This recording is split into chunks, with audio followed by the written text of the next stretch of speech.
കാർഷിക സർവകലാശാലയുടെ മെയിൻ ക്യാമ്പസായ തൃശൂർ വെള്ളാനിക്കരയിലാണ് സെൻട്രൽ ടെക്നോളജി മ്യൂസിയം സ്ഥിതി ചെയ്യുന്നത്.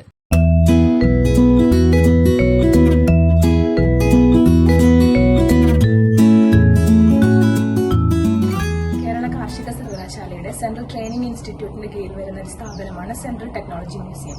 നമ്മുടെ കാർഷിക സർവകലാശാല പുറത്തിറക്കിയിട്ടുള്ള പുതിയ വിള ഇനങ്ങൾ, അതുപോലെ തന്നെ പുതിയ ടെക്നോളജീസ്, മെഷീനറീസ് എന്നിവയാണ് ഈ മ്യൂസിയത്തിൽ പ്രദർശിപ്പിച്ചിട്ടുള്ളത്. സർവകലാശാലയ്ക്ക് കീഴിലുള്ള Mannuthy rice research station, Vyttila rice research station, Mankombu rice research station തുടങ്ങിയ ഗവേഷണ സ്ഥാപനങ്ങളിൽ നിന്നും വികസിപ്പിച്ചെടുത്ത നെല്ലിനങ്ങളെയും ഈ മ്യൂസിയത്തിൽ കാണാവുന്നതാണ്.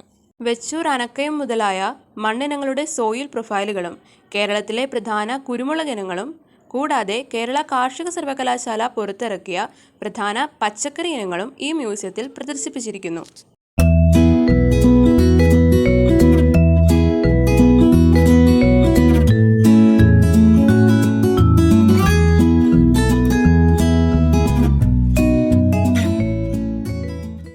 ഇൻ്റഗ്രേറ്റഡ് ഫാമിംഗ് സിസ്റ്റം എന്നത് ഒരു കർഷകൻ്റെ കൃഷിസ്ഥലത്ത് ഒന്നിലധികം കൃഷി, മൃഗ, മത്സ്യ, പക്ഷി, കമ്പോസ്റ്റ് എന്നീ ഘടകങ്ങളെ പരസ്പരം ബന്ധിപ്പിച്ച് പ്രവർത്തിപ്പിക്കുന്ന ഒരു സമ്പൂർണ്ണ കൃഷി മാതൃകയാണ്.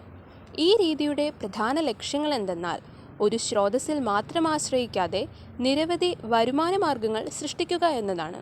കാർഷിക മാലിന്യങ്ങളെ പാഴാക്കാതെ വീണ്ടും ഉപയോഗിക്കുന്നതിനും പരിസ്ഥിതി സൗഹൃദ കൃഷി വഴി ചെലവ് കുറച്ച് ലാഭം കൂട്ടുന്നതിനും ഈ രീതി സഹായകമാകുന്നു.